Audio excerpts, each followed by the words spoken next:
La siguiente presentación se realiza en el marco del seminario Procesos Cognitivos, orientado por el profesor Luis Sarmiento Vela, curso que hace parte de la Maestría en Tecnologías de la Información aplicadas a la educación.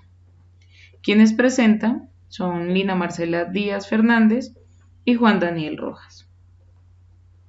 A continuación se presenta una breve interpretación del artículo I Everything, Triangles, Streams and Words, que traduce todo, triángulos, rayas o lados y palabras. Este artículo es un apartado del libro llamado Idioma, una introducción a la lingüística como ciencia cognitiva.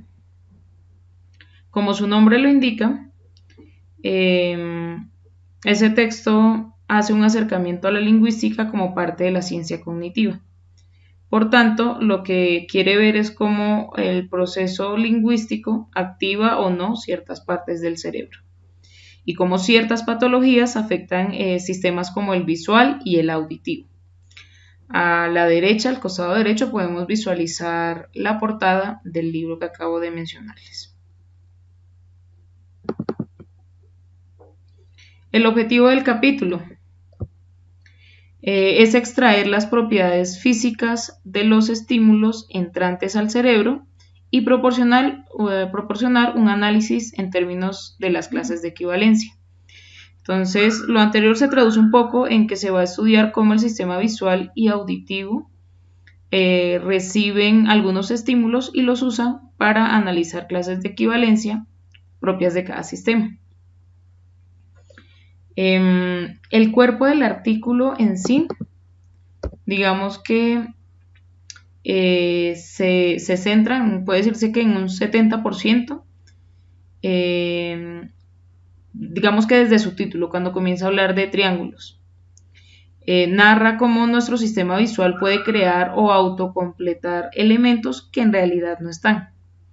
La figura que genera la investigación o que da pie a este capítulo de la investigación es la que se está mostrando en la pantalla ahorita. Para que esta presentación sea dinámica, lo primero que voy a preguntarle a las personas que están observando el video es ¿qué observan en esa figura? Si su respuesta es un triángulo con círculos en los vértices o puntas, felicitaciones. Su cerebro está en lo correcto, o al menos funciona como el de la mayoría. Miremos en la siguiente diapositiva cómo esta información cobra sentido.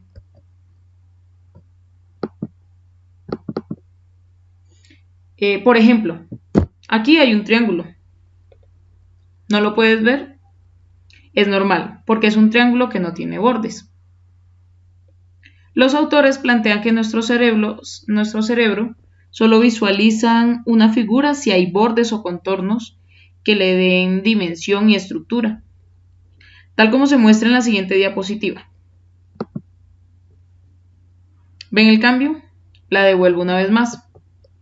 Acá tenemos un triángulo sin borde, pues además se pierde dentro del fondo blanco.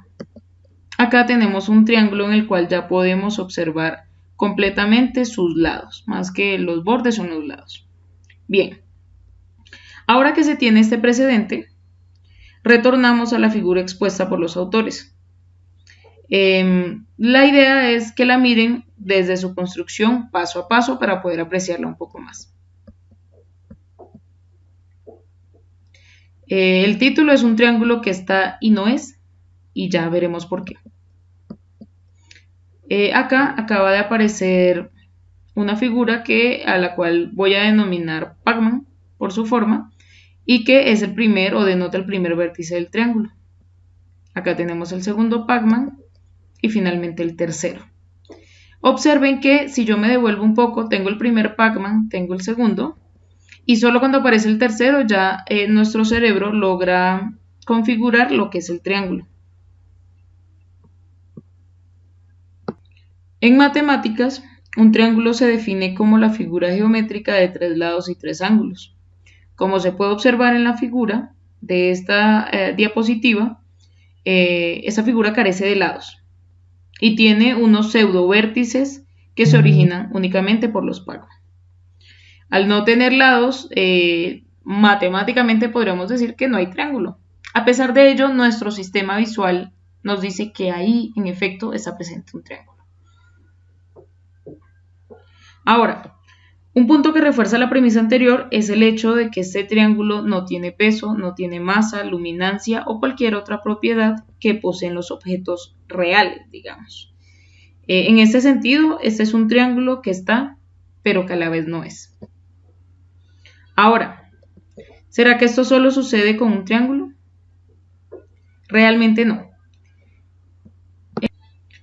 En la siguiente imagen podemos apreciar un rectángulo que está construido por otros 4 Pacman. Entonces fíjense que dependiendo del número de Pacman podemos determinar o construir la figura geométrica que queramos. Digamos que sería interesante estudiar si eso solo se puede con figuras geométricas. Uno podría intuir que también puede hacer algún otro tipo de figuras y que el sistema visual lo autocomplete. Y ahora, un elemento más que me surge es, por ejemplo, si podríamos hacer un círculo solo empleando Pacmans, teniendo en cuenta que algunos autores definen el círculo como un polígono de infinitos lados. Por tanto, ¿será que si yo pongo suficiente cantidad de Pacmans muy pequeños, eso logra configurar y dar la ilusión de que hay un círculo? Me parece un cuestionamiento interesante y se lo dejo al oyente. Otra pregunta que puede surgir es, ¿será que los Pacman per se nos crean la figura o su ubicación e inclinación influyen? Es decir, los Pacman por sí solito, no importa su ubicación, no importa su inclinación, nos dan como tal la figura.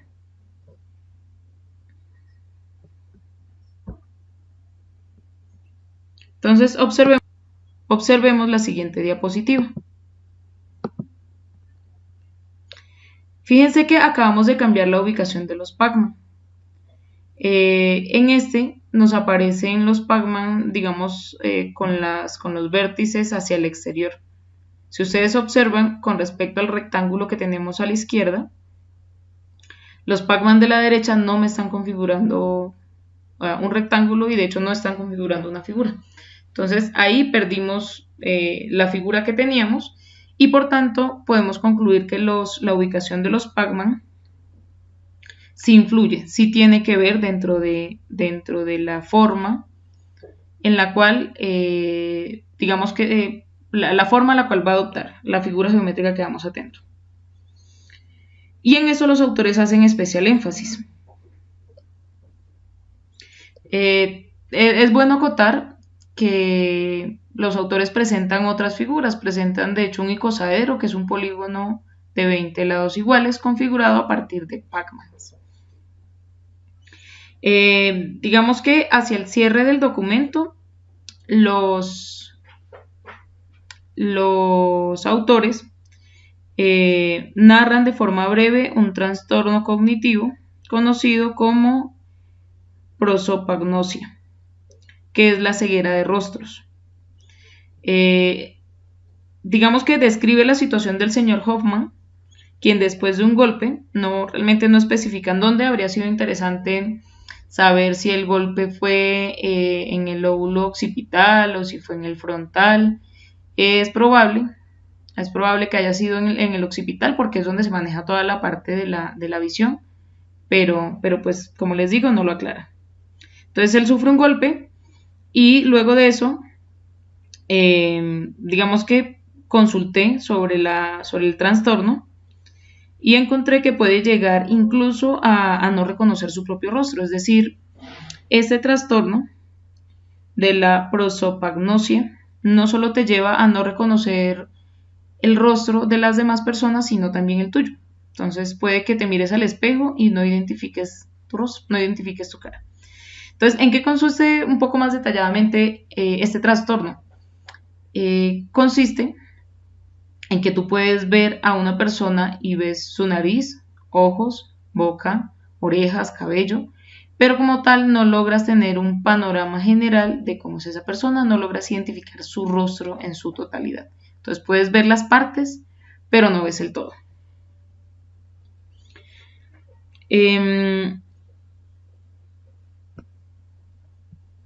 Para cerrar este entretenido documento, los autores se preguntan si este proceso de autocompletar solo se da en el sistema visual o si existe algo similar en el sistema auditivo, ¿sí?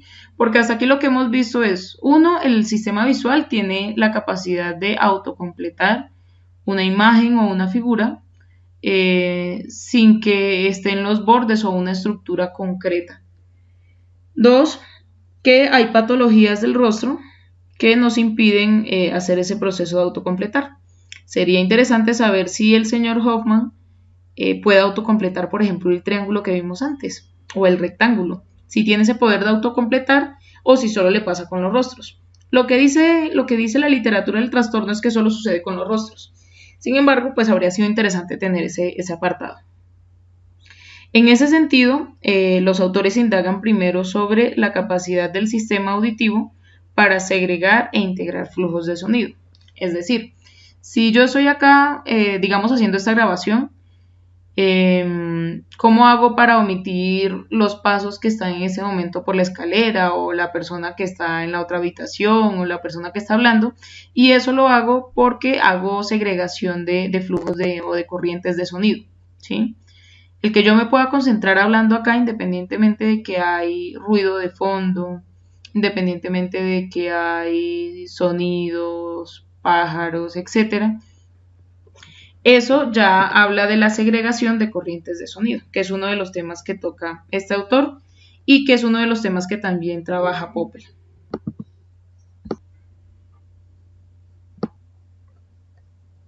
Bueno, esta diapositiva que les muestro acá es concerniente a la patología que hablábamos hace un rato de conocer las partes o de reconocer las partes del rostro, pero no la totalidad.